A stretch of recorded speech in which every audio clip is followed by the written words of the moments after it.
Welcome back to Nerdscape Odyssey. I'm Tyler, the gaming dad, and today I'm joined by my co-host and wife, Ashley, the nerd mom. Now, if my voice sounds different, it's because I have a chest cold, but I'm still going to try to get through this.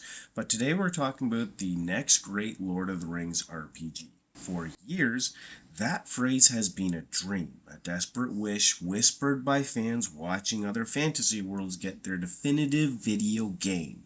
We saw a wild success of games that let you live in your favorite setting, and we waited patiently. And we endured the abysmal franchise straining disaster that was Golem. We appreciated the ambition of Shadow of Mordor and its brilliant Nemesis system, but knew it wasn't the true lore-rich role-playing experience that Tolkien's world deserved. For decades, the defining fantasy universe has been waiting for its defining game. And then the rumors started. Whispers of a project grander than anything before it. An open world RPG designed to rival the colossal success of Hogwarts Legacy, a game that proved the market was starving for this exact experience by selling over 25 million copies worldwide, a game supposedly backed by a budget in the nine-figure range. This wasn't just another licensed title. This was meant to be the one, the Hogwarts Killer, the game that would finally let us explore Middle-earth, from the rolling hills of the Shire to the shadowed peaks of Mordor. Very exciting. But this video, however, is not about that dream. It's about the nightmare that might be funding it. According to persistent industry rumors, that massive budget could be coming from a place with a very dark history. The game is allegedly being funded, at least in part, by the Abu Dhabi Investment Office, or ADIO, and I believe that acronym is pronounced audio. I might be getting that wrong. If I am, just put that down in the comments section. But that's a sovereign wealth fund for the United Arab Emirates, an organization inextricably linked to a government with a deeply troubling record on human rights. This isn't just another story about a video game. This is a story about dark money, global politics, and the uncomfortable questions that pop up when our most beloved fantasy worlds collide with the grim realities of our own. So, how did we get here? And what would this kind of money really mean for the future of Middle-earth?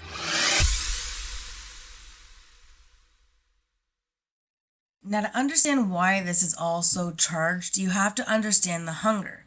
The Lord of the Rings isn't just another IP.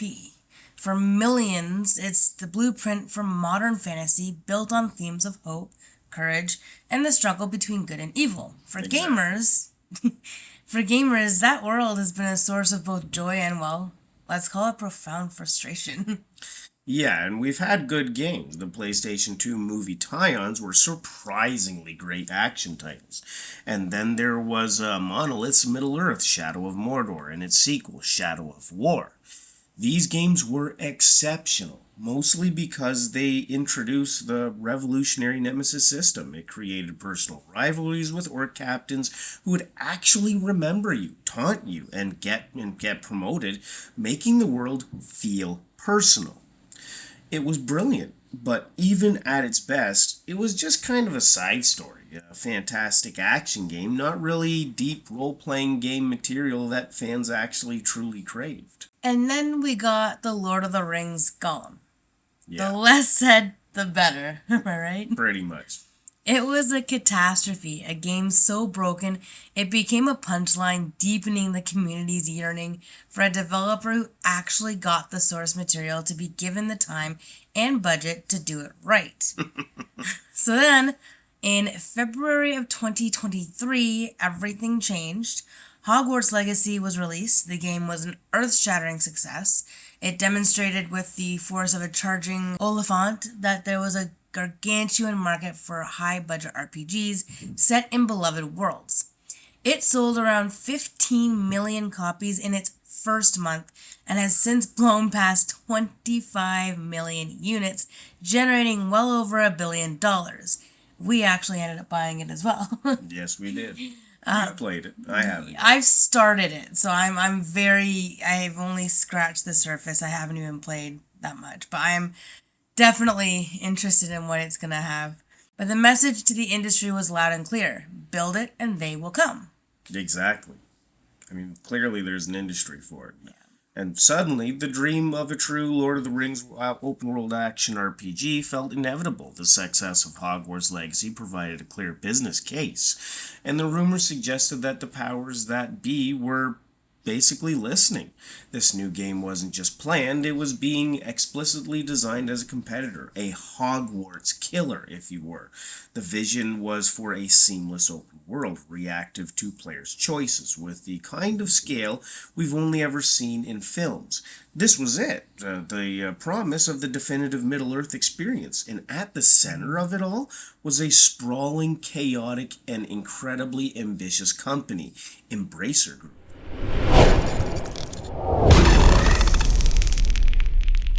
Now, before we get into the money, we have to talk about the company that holds the keys to Middle Earth. That company is, what Tyler just mentioned, Embracer Group. Its story is one of the most dramatic tales of corporate ambition and collapse the games industry has ever seen. For a few years, Embracer was on a buying spree that would make a dragon's hoard look modest. Headquartered in Sweden, it snapped up studios and IPs at a dizzying pace. They bought 4A Games, which was producing Metro. They had Gearbox, which was for Borderlands, and Crystal Dynamics, and I believe it's Eidos Montreal, along with their libraries, including Tomb Raider and Deus Ex, which actually I think we have Deus Ex as well. Yeah. Haven't played too much of it, but it looks very good. By 2022, though, they owned over 120 studios. Then, in August of 2022, they made their crown jewel acquisition for around $400 million. Yes, that's right, $400 million. Embracer purchased Middle-earth Enterprises. This gave them the rights to make video games, board games, merch, and more based off of The Lord of the Rings and The Hobbit. Suddenly, this Swedish holding company was the master of Tolkien's digital domain. But Embracer's rapid expansion was built on shaky ground. Their growth strategy came to a screeching halt when a rumored $2 billion deal, widely believed to be with Saudi Arabia's Savvy Games Group, That's a huge one. fell apart at the last minute. That collapse was catastrophic. What followed was a brutal restructuring program. Thousands of employees were laid off, studios were shut down, and projects were canceled. It was a painful, chaotic period that left a scar on the industry. Out of the ashes, though, a new plan emerged. In 2024, Embracer announced it would split into 3 separate companies. Asmodee for board games, Coffee Stain for indie titles, and the third, holding all the AAA studios and big IPs, was tentatively named Middle-earth Enterprises and Friends. It's this new entity, whatever its final name may be, that is now the steward of the Lord of the Rings franchise, Tomb Raider, Kingdom Come Deliverance, Metro, and Dead Island. So Embracer, or its successor, found itself in a weird spot. It had the IP, it had the talent, but after its financial implosion, did it have the cash for a project of this magnitude? Probably not. I highly doubt it. But developing a game meant to rival Hogwarts Legacy requires a colossal investment. Oh, definitely. They needed a partner, and that desperation for cash appears to be what may have led them to Abu Dhabi.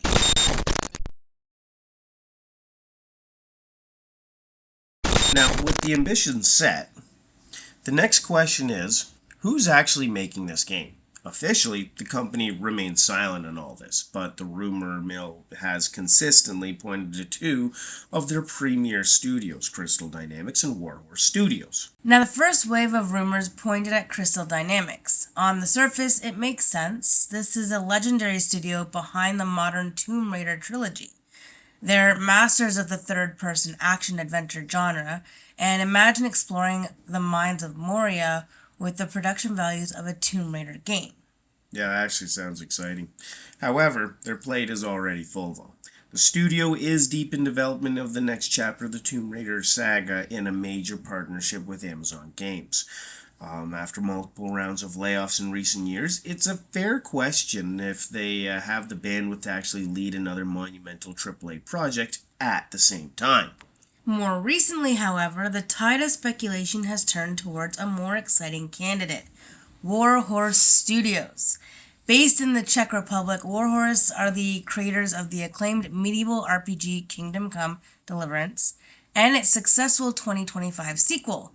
These games are famous for one thing: an almost fanatical commitment to immersion. Kingdom Come isn't a power fantasy, it's a life simulator set in 15th century Bohemia.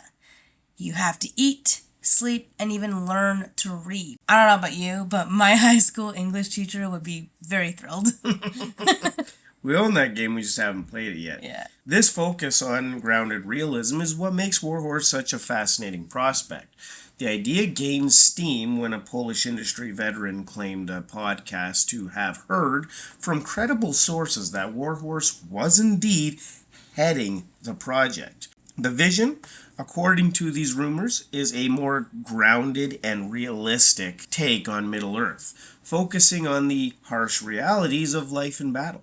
Now, supporting this theory is the fact that Warhorse has been hiring for roles with experience in Unreal Engine 5. That's exciting. It's a big shift from the CryEngine they used for their Kingdom Come, that's for sure. Yeah. But that move also aligns perfectly with developing a new high-budget title.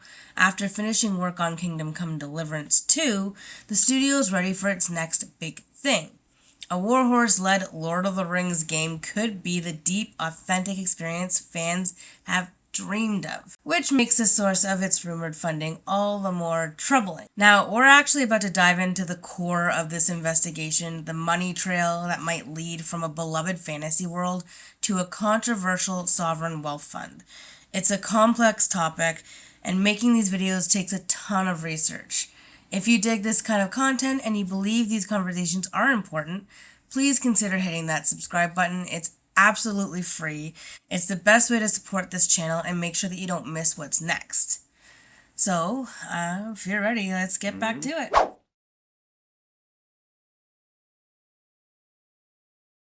So, we have a dream project, a corporate giant needing cash, and a world-class developer as the fan favorite to helmet. All that's missing is basically the money here, and this is where the story takes a very dark turn. According to persistent industry rumors, a massive injection of external funding was being arranged for this Lord of the Rings project to the tune of around $100 million. The alleged source is the Abu Dhabi Investment Office, or ADIO, ADIO, whichever, however I guess you pronounce that. Yeah. While neither Embracer's successor nor ADIO have confirmed this specific deal, the rumors have been stubborn. So, who is the Abu Dhabi Investment Office? ADIO is the government entity responsible for attracting an investment into Abu Dhabi. It is, for all intents and purposes, a sovereign wealth fund, an investment arm for the government of the United Arab Emirates.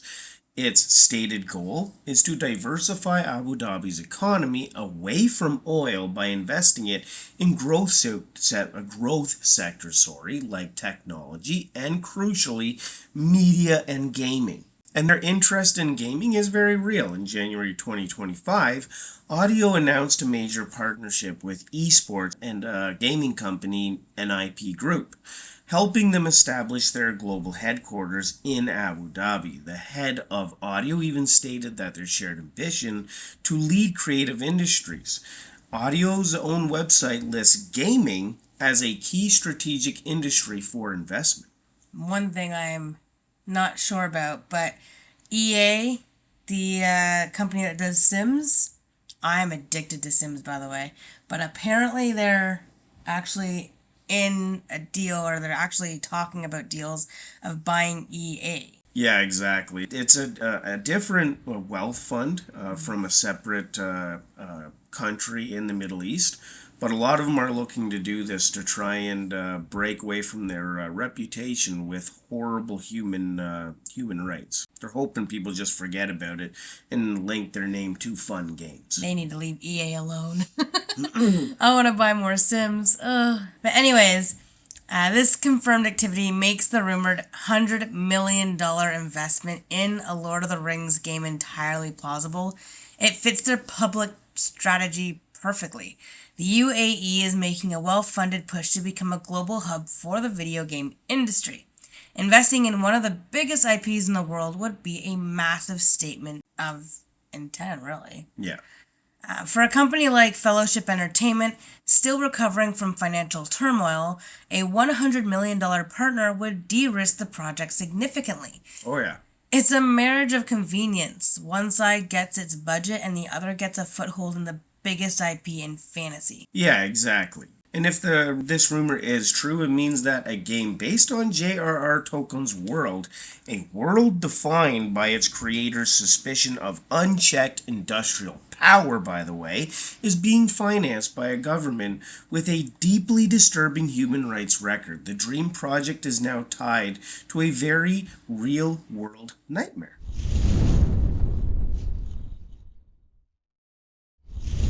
Let's assume for a moment the rumor's true. What's the big deal? It means accepting money from an arm of the government of the United Arab Emirates. And to understand the problem here, we need to look at the UAE's well-documented history as reported by independent organizations like Human Rights Watch and Amnesty International. The most widely criticized issue is the kafala system. While the UAE has introduced reforms, Human Rights Watch reports that the system's legacy of exploitation persists, finding migrant workers to employers in conditions that can amount to forced labor. Abuses like wage theft and passport confiscation have been widespread, particularly in the construction sector that built the glittering cities of Dubai and Abu Dhabi. Then there's freedom of expression, the one everyone loves. The UAE has a zero tolerance for dissent.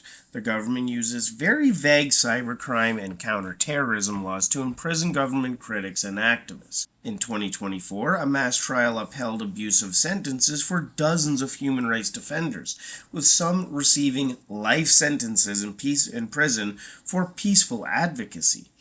Leading activist Ahmed Mansour remains in prison to this day, a fact repeatedly condemned by human rights groups. This intolerance extends to personal freedoms as well. While the government projects an image of modernity to attract investment, the reality is different. Same-sex relations are criminalized and punishable by severe penalties.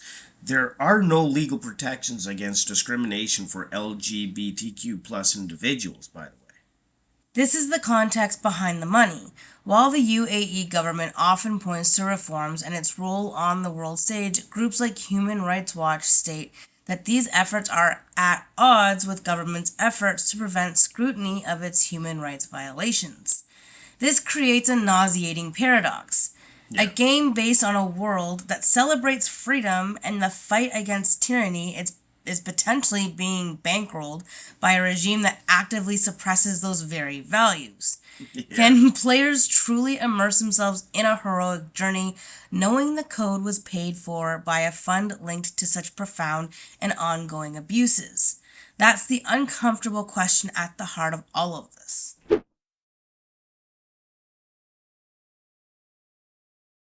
This rumored Abu Dhabi investment doesn't exist in a vacuum, by the way. It's part of a much larger, very real push by Gulf states, particularly the UAE and Saudi Arabia, like we explained earlier. They're trying to use their immense wealth to gain influence and launder their public image through the gaming industry. And by the way, this strategy actually has a name. It's called games washing. The most prominent player here is Saudi Arabia's Public Investment Fund, or PIF. Its gaming subsidiary, Savvy Games Group, with a war chest of over $38 billion. Yes, I said that right, $38 billion. Savvy has been aggressively buying its way into the industry's heart. They acquired Scopely, the developer of the mobile hit game, you've probably heard it, Monopoly Go, and bought major esports organizers, ESL and Faceit. They also hold significant multi-billion dollar stakes in Nintendo. Yes, that's right, Nintendo. So you Nintendo fans, you're helping fund this, by the way. It also Take-Two Interactive and many other major publishers. You almost can't even get away from it. Yeah, and I actually have Monopoly Go on my phone, so it's like even more troubling for me. Like, it's, yeah. A lot of this, like, I didn't even know until we were doing this video and I did the research. Like, it's like they're buying everything and it's like secretly under My the radar. EA, my Sims. Yeah. But this fire hose of cash comes from a government with a human rights record that is, by any measure, appalling. The assassination of journalist Jamal Khashoggi, I believe, is how you pronounce I that. believe so. But this and the severe repression of dissent are just a few of the issues that define the Saudi regime. Yeah. And the gaming world has already felt their impact directly. Savvy Games Group was the mysterious partner that pulled out of the $2 billion deal with Embracer, which directly led to the company's painful restructuring and mass layoffs. Yeah. That event, more than any other, woke the industry up to the reality of this new money. So why Embracer is going back and asking them for help again is beyond me, because what happens if it happens again? Right. The strategy is clear here. By investing billions into beloved hobbies like video games, these regimes aim to diversify their economies away from oil. But they also want to soften their international image, associating their national brands with fun and technology rather than repression. They are buying social license. They are games washing their entire reputation. The rumored $100 million audio deal for the Lord of the Rings game is a potential reflection of this exact playbook executed by the UAE. It's a strategic investment in a beloved cultural product to gain influence and project a modern image, all while the underlying human rights situation remains very grim. This isn't just about one game, it's about who we are willing to let have a seat at this very important table. So we stand at a deeply uncomfortable crossroads. On one path lies the dream, a Lord of the Rings RPG with the budget, the talent, and the ambition to finally do justice to Tolkien's world. A game potentially crafted by Warhorse Studios, masters of immersion who could deliver the authentic Middle-earth experience we've craved for a generation. It is everything fans have ever wanted, including me and Tyler. Oh yeah, definitely. On the other path lies the rumored reality of how that dream is going to be funded.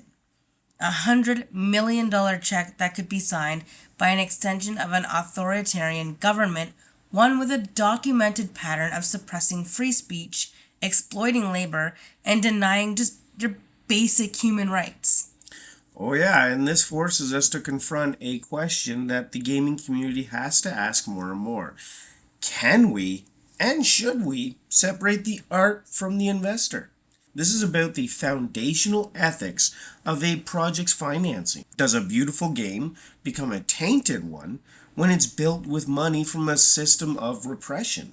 Does enjoying it make us complicit in games washing strategy that it represents? And more important, would Tolkien actually want someone like this heading a video game created by a work that he did? There are no easy answers to this. Some will argue that the funding is irrelevant. The game is the game, and the developers should be judged on its own merits. Others will argue that accepting this money is an unforgivable compromise, a stain on the IP that can't be washed away, and you know what? Both positions are very understandable and respectable. What is not debatable is that this is happening, whether it's the confirmed billions being poured into the industry by Saudi Arabia or the plausible, though unconfirmed, investment from Abu Dhabi in this specific project. This is our new reality. As this game moves closer to release, we can't let our excitement blind us to the questions about its creation. Yeah. We have a responsibility to stay critical, to ask these hard questions, and to decide for ourselves where we draw the line. I know, in my opinion, I lean a certain way, but I can see why you would, whatever choice you make, why you would do it. Yeah. It's not really a black and white decision. It's basically... There's a lot of gray. Yeah, it's basically, it really is up to the buyer. Yeah. Because in the end, the fight for Middle-earth has always been about standing up to the encroaching darkness, no matter how powerful it may be. That's a lesson from the books worth remembering. Just keep that in mind. Exactly.